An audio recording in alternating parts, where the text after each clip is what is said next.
उज्जैन आए मुख्यमंत्री डॉक्टर मोहन यादव ने लोक निर्माण विभाग और सेतु निगम के 155 करोड़ के निर्माण कार्यों का भूमि पूजन किया है।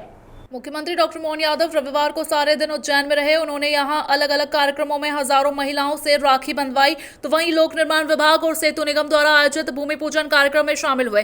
कालिदास अकादमी में आयोजित इस कार्यक्रम में 155 करोड़ रुपए के कार्यों का भूमि पूजन किया गया। भैरवगढ़ चौराहा सिद्धवट से अंगारेश्वर महादेव मंदिर मार्ग पर शिप्रा नदी पर 14 करोड़ 56 लाख रुपए लागत से पुल का निर्माण होगा। वहीं मकोड़िया आम से सांदीपनी आश्रम तक 19 करोड़ 58 लाख की लागत से सड़क निर्माण होगा। कार्यक्रम में मुख्यमंत्री डॉक्टर मोहन यादव करीब 155 करोड़ रुपए की लागत के 8 पुल एवं 2 सड़क निर्माण कार्य का भूमि पूजन किया। कार्यक्रम में अनिल जैन, कालू हेड़ा, सतीश मालवीय, संजय अग्रवाल, जितेंद्र पंड्या, राजेंद्र भारती, मुकेश टटवाल, कलावती यादव, लोक निर्माण विभाग के अधिकारी गणेश पटेल, अवनेंद्र सिंह, समीक्षा शुक्ला और सेतु निगम के पीएस पंत, आर के कटारिया, रघुनाथ सूर्यवंशी आदि मौजूद रहे। कार्यक्रम में जानकारी दी गई कि लोनीवी द्वारा महामृत्युंजय द्वार से नानाखेड़ा बस स्टैंड तक 16 करोड़ 89 लाख रुपए से लागत निर्माण कार्य किया जाएगा।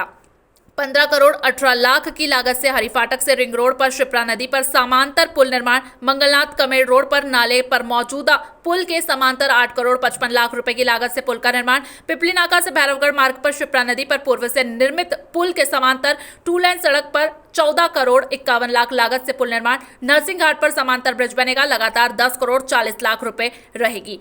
भैरवगढ़ चौराहा सिद्धवट से अंगारेश्वर महादेव मंदिर मार्ग पर शिप्रा नदी पर 14 करोड़ 56 लाख रुपए लागत से पुल निर्माण, तपोभूमि से हामुखेड़ी मार्ग में शिप्रा नदी पर सड़क निर्माण के साथ 18 करोड़ 32 लाख रुपए की लागत से पुल निर्माण, कर्कराज पार्किंग से भूखी माता लालपुल पहुंच मार्ग पर शिप्रा नदी पर 16 करोड़ 90 लाख रुपए की लागत से नए 4 लेन पुल निर्माण, दुर्गादास छतरी से गौसा रोड पर शिप्रा नदी पर 19 करोड़ 99 लाख रुपए की लागत से 4 लेन मार्ग पर पुल निर्माण होगा।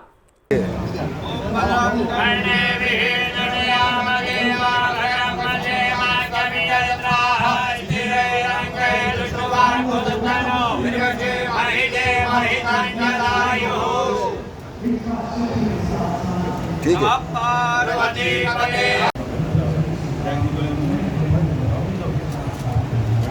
ठीक है, ये तक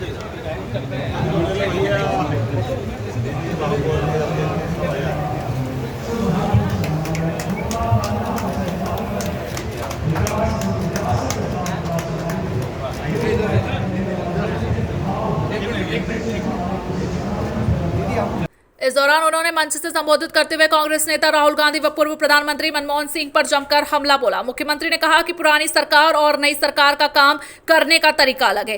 कहने को तो मनमोहन सिंह सरदार थे, लेकिन कभी मुंह से आवाज नहीं निकली। उसका दुष्परिणाम यह हुआ कि सैनिकों का सिर काटकर पाकिस्तानी ले जाते थे। धड़ हमारे यहाँ रहता था और वो सिर से फुटबॉल खेलते थे। राहुल गांधी को लेकर कहा कि जब डोकलाम का मामला आया तो उन्होंने चीन का पक्ष लिया। मुंबई में हुई घटना पर जवाब नहीं निकला। हमारे राज्य के एक पूर्व मुख्यमंत्री आतंकवादियों के आगे जी लगते थे।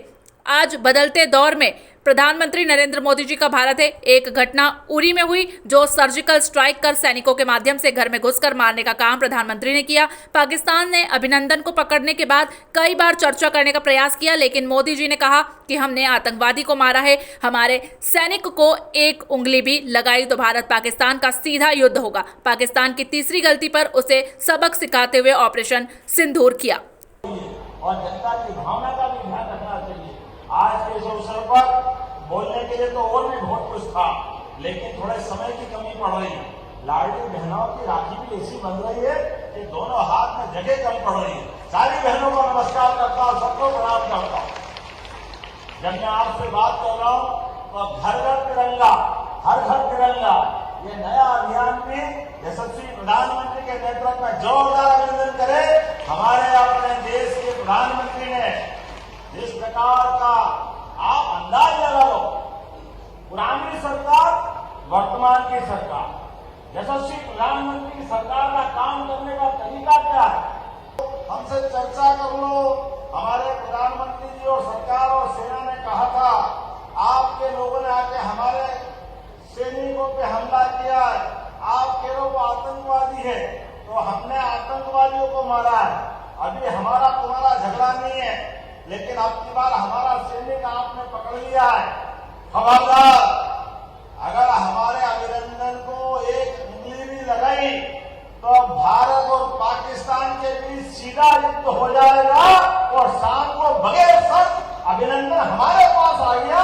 ये हमारे प्रधानमंत्री का उस समय का तरीका था। और अब की बार तीसरी बार फिर पहलगांव में गलती की और यशस्वी प्रधानमंत्री ने, वो तो उस समय बाहर से आ रहे थे विदेश से, लेकिन आते ही कहा कि इस देश की नागरिकों के साथ सरकार खड़ी है, हमारी बहनों के सिंदूर सुहाग के साथ जिसने भी नापाक हरकत की है हम उसको छोड़ने वाले नहीं है। और हमने सबने देखा डंके की चोट ऑपरेशन सिंदूर से पाकिस्तान की हालत खराब कर दी। जोरदार अभिनंदन करें अपने इस बदलते दौर के भारत के लिए। छूटे जैसे नादान की दोस्ती और दी का जंजाल। कांग्रेस को कहां खड़ी हुई थी मनमोहन सिंह जी के समय। इनके नेता बनने के बाद कांग्रेस खसकते खसकते नेता प्रतिपक्ष जैसे माहौल से भी बाहर चली गई।